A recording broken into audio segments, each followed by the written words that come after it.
sa inyo lahat. 13 Martires, Cavite!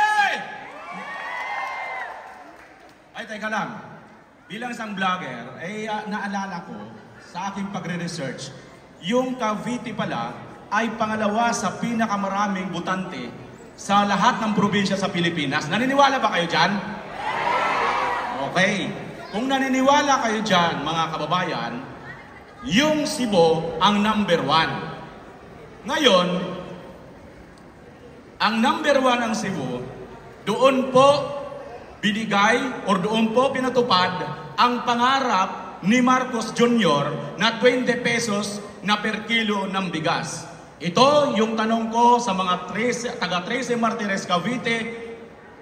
Dito ba sa Cavite nakarating sa inyo ang 20 pesos per kilo na bugas?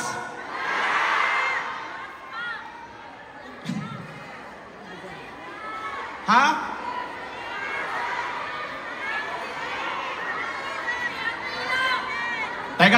Teka. Baka naman kayo mga taga 13 Martires, Cavite, mayayaman kayo. Hindi nyo na kailangan ng 20 pesos per kilo ng bigas.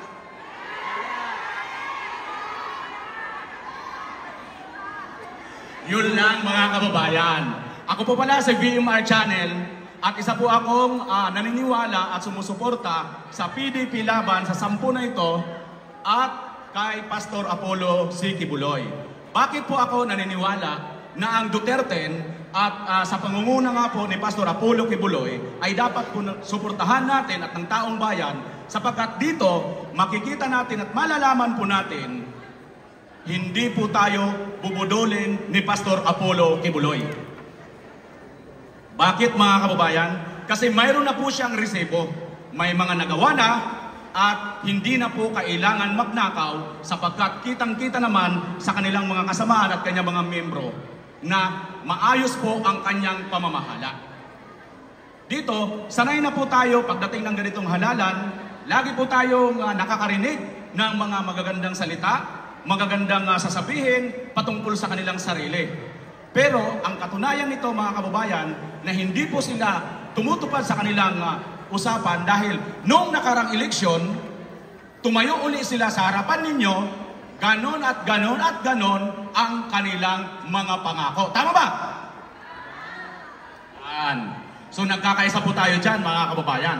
So ano po ang dapat natin gawin?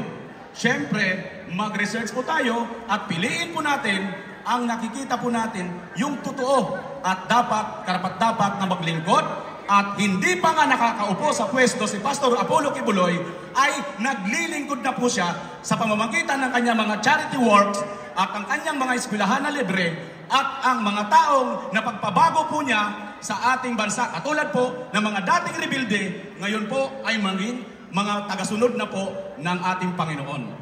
Dahil po dyan mga kababayan, hindi ko na po patatagalin at pahabain ang pagsasalita dahil napakarami na po, marami pa po magsasalita. Suportahan po natin ang 10.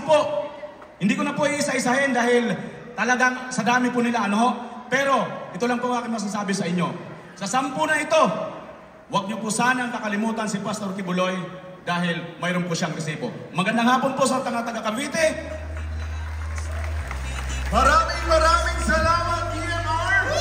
Yan naman yung pinakamalakas na palakpak na may kasamang hiyawan! Talaga naman, Brother Jason, busog sila sa mga mensahe at suporta. Lalong-lalo na at ipinapakilala din yung mga nangyayari talaga dito sa ating bansa na namumulat din yung mga kababayan natin. Kasi yung iba naman ay hindi naman nakakalabas din ng bahay, busy sa trabaho, busy sa kanilang mga ginagawa. Sa pamagitan ng mga bisita natin, ng mga representante na ito, ay naipapakilala sa kanila at ipapaalam yung totoong nangyayari at ano ang dapat na gawin ng mga Pilipino, lalong-lalo na ngayong pagdating ng Mayo at 12. At sa nakikita ko sa mga pagmumukha ng ating mga kababayan, mukhang hindi nabibili ang kanilang mga boto. Tama po ba? Sino ang hindi nabibili dito? Taas ang kamay. Yung iba hindi nagtaas, nabibili po ang boto ninyo. Ulitin natin. Sino ang mga hindi nabibili ang boto dito? Taas ang kamay!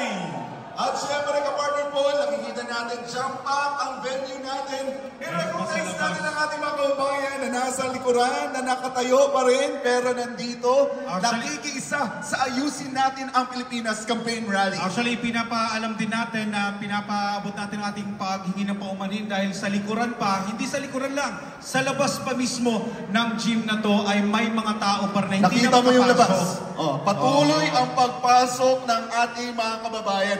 Palakpakan po natin, ganyan ang suporta ng Cavite sa Duterte.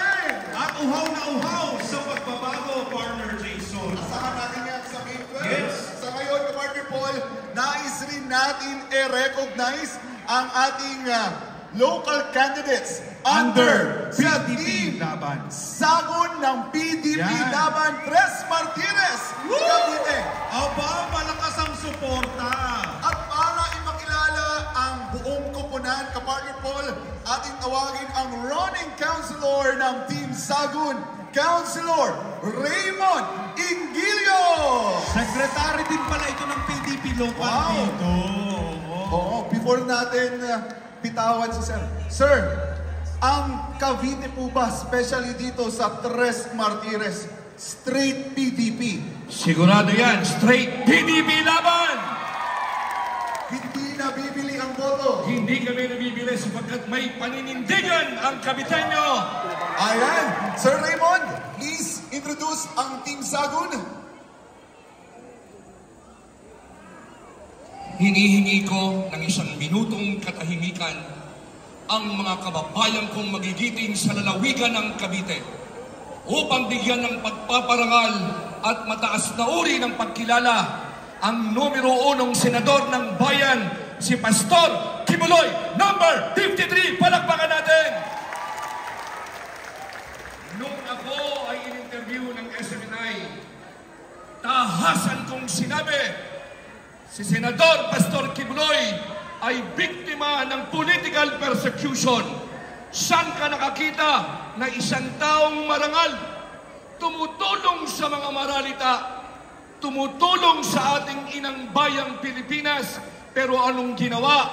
Dahil kampilang kay Pangulong Duterte, sinampahan ng katakot-takot na kaso para patahimikin. Tama po ba yan? Tama po ba yan? Sa pagkakataong ito, panahon na upang sama-sama nating paigtingin ang panawagan ng sambayan ng Caviteño na sa darating na Mayo 12, iboto natin ang mga naniniwala kay Pangulong Duterte, ang 10 senador. Palakpakan natin! Mukhang mahina. Muli po natin bigyan ng masigabong